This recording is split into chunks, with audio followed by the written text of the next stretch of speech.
Last lectures में हमने electrolytic conductors, Ohm's law और कूलोमीटर के बारे में पढ़ा।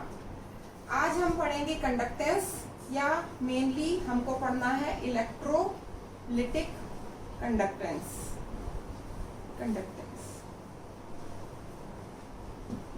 मेटालिक कंडक्टर्स की तरह से विद्युत अपघट्य भी कंडक्टेंस शो करते हैं। मेटालिक कंडक्टर्स जो कि मेटल्स के बने हुए हैं, ये ओम के नियम का पालन करते हैं और ओम के दो नियम हैं। फर्स्ट नियम ओम का कहता है किसी भी वायर का रेजिस्टेंस उसकी तार की लंबाई के समानुपाती होता है। The resistance of a wire is directly proportional to the length of wire. And second law of Ohms कहता है कि किसी भी मेटालिक वायर का रेजिस्टेंस उसके क्रॉस सेक्शनल एरिया के इनवर्सली प्रोपोर्शनल होता है। इसका मतलब रेजिस्टेंस जो है वो L के प्रोपोर्शनल, लेंथ के प्रोपोर्शनल और एरिया ऑफ क्रॉस सेक्शन के इनवर्सली प्रोपोर्शनल होता है, या हम लिख सकते हैं R is directly proportional to L upon A।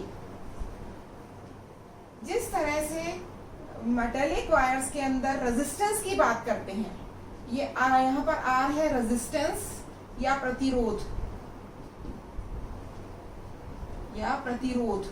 उसी तरह से हम कंडक्टर्स के अंदर इलेक्ट्रोलिटिक सॉल्यूशंस के कंडक्शन की बात करते हैं, कंडक्टेंस की बात करते हैं, रेजिस्टेंस की बात नहीं करते। रेजिस्टेंस जो है वो एक प्रतिरोध है, एक रुकावट है, जिसके द्वारा विद्युत धारा किसी वायर में से प्रवाहित होती है। और रेजिस्टेंस का विपरीत होता है कंडक्टेंस। इसका मतलब 1/R is equal to conductance. तो रेजिस्टेंस का विपरीत है कंडक्टेंस, अर्थात कंडक्टेंस वह सुविधा या वह सुविधा या वो ईज आसानी है जिसके द्वारा कि विद्युत अपघट्य में विद्युत धारा प्रवाहित हो सकती है। अगर हम ओम के नियम को देखें तो ओम के नियम के अनुसार अगर हम प्रोपोर्शनलिटी का साइन हटाएं तो R बराबर होगा L इंटू A, और प्रोपोर्शनलिटी कांस्टेंट को रो से रिप्रेजेंट करते हैं। यहाँ R है रेजिस्टेंस, रो है स्पेसिफिक रेजिस्टेंस, L है length of wire and A है cross sectional area of the wire. अगर हम इस इक्वेशन को, जो कि मेटालिक कंडक्टर्स के लिए है, इसको हम उल्टा कर दें, हमने देखा कि जिस तरह से मेटालिक कंडक्टर्स में R is directly proportional to LA, अगर हम प्रोपोर्शनलिटी का साइन हटाते हैं तो R is equal to rho L upon A। यहाँ R रेजिस्टेंस है, रो स्पेसिफिक रेजिस्टेंस है, L लेंथ ऑफ वायर है और A क्रॉस सेक्शनल एरिया है। ये नियम, ये रो जो है स्पेसिफिक रेजिस्टेंस या स्पेसिफिसिटी कहलाता है, विशिष्ट प्रतिरोध या प्रतिरोधकता कहलाता है। जिस तरह से मेटालिक वायर्स के अंदर हम रेजिस्टेंस की बात करते हैं, उसी प्रकार से इलेक्ट्रोलिटिक कंडक्टेंस में हम चालकता की बात करते हैं। तो यदि हम इस इक्वेशन को उल्टा कर दें, क्योंकि अभी आपको मैंने बताया कि रेजिस्टेंस और कंडक्टेंस में क्या रिलेशन है, conductance is inverse of resistance. अगर हम इस पूरी इक्वेशन को इनवर्स कर दें तो 1/R इज इक्वल टू 1/रो A अपॉन L। यहाँ पर 1/R जो है कंडक्टेंस है, जिसको कैपिटल L से प्रदर्शित करते हैं। 1/रो स्पेसिफिक कंडक्टेंस है, इसको हम कप्पा या स्मॉल के या कप्पा से रिप्रेजेंट करते हैं। A जो है ये वायर का क्रॉस सेक्शनल एरिया है, A वायर का क्रॉस सेक्शनल एरिया है, और L लंबाई है। A वायर का क्रॉस सेक्शनल एरिया है और ये वायर की लंबाई है, ठीक है, यदि इंटू A अपॉन L। तो कंडक्टेंस वो सुविधा है जिसके द्वारा कि विद्युत धारा किसी भी विद्युत अपघट्य के विलयन में प्रवाहित की जा सकती है, ठीक है।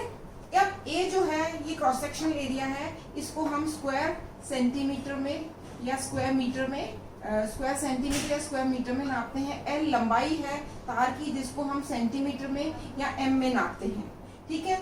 इस आधार पर हमने जहां देखा रेजिस्टेंस की इकाई है ओम, रेजिस्टेंस की इकाई है ओम,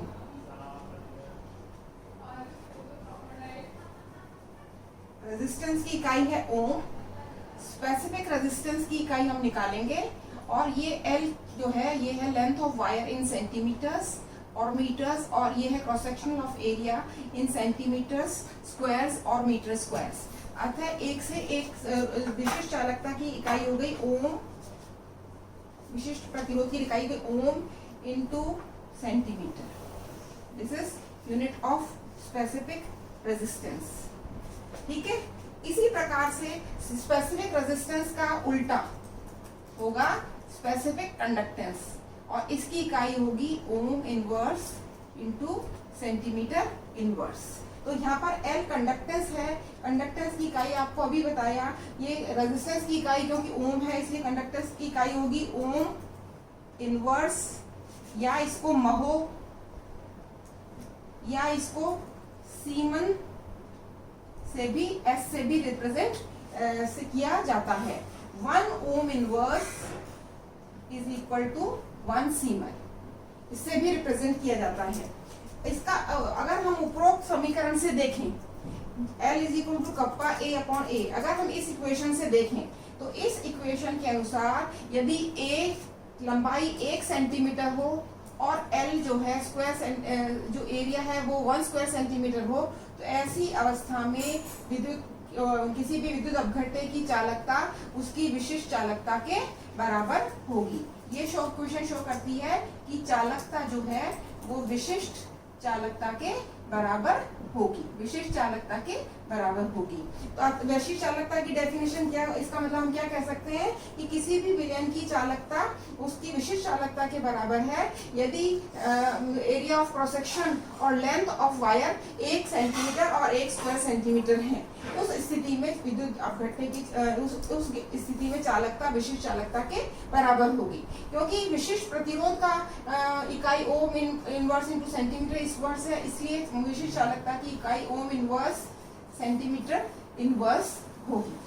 अब बात आती है कि इन केस ऑफ वायर्स या मेटालिक वायर्स हम डिफाइन कर सकते हैं लेंथ ऑफ वायर को निकाल सकते हैं, हम area of cross section of wire को निकाल सकते हैं, लेकिन इलेक्ट्रोलाइटिक सॉल्यूशंस के अंदर सॉल्यूशन के अंदर लंबाई नापना और एरिया ऑफ क्रॉस सेक्शन नापना एक मुश्किल काम है, जो कि आसानी से होने वाला काम नहीं है। इसलिए हम ऐसी स्थिति में हम A और L को या विशिष्ट चालकता को डिफाइन करने के लिए कैसे डिफाइन करें। मेटालिक में तो हमने कह दिया कि एक उस वायर का रेजिस्टेंस है जिसकी लंबाई 1 सेंटीमीटर है, cross sectional area 1 square centimetre है, लेकिन कंडक्टर्स के केस में हम ऐसे नहीं कह सकते। इसलिए चालकता के केस में विशिष्ट चालकता की डेफिनेशन देने के लिए हम इस इक्वेशन के अनुसार हम ये कहते हैं कि यदि किसी विलयन में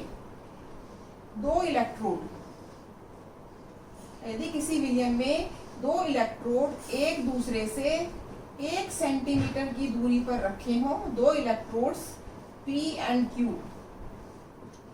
अगर एक दूसरे से 1 सेंटीमीटर की दूरी पर रखे गए हों, तो इनके बीच में जो भी उपस्थित विलयन है, विद्युत अपघट्य का विलयन है, उसकी चालकता उसकी विशिष्ट चालकता के बराबर होगी, क्योंकि ये दो जो इलेक्ट्रोड्स है P और Q, इनका cross sectional area 1 square centimetre है और इन दोनों के बीच की दूरी 1 सेंटीमीटर है। तो 1 centimetre square surface square centimetre area और 1 सेंटीमीटर, इनको अगर हम मल्टीप्लाई करें तो 1:1:1, तो ये 1 सेंटीमीटर क्यूब आयतन बन जाता है। इसलिए हम कह सकते हैं कि विशिष्ट चालकता जो है वो 1 सेंटीमीटर क्यूब, विशिष्ट चालकता या स्पेसिफिक कंडक्टेंस जो है स्कप्पा, ये 1 सेंटीमीटर क्यूब विलयन की चालकता है।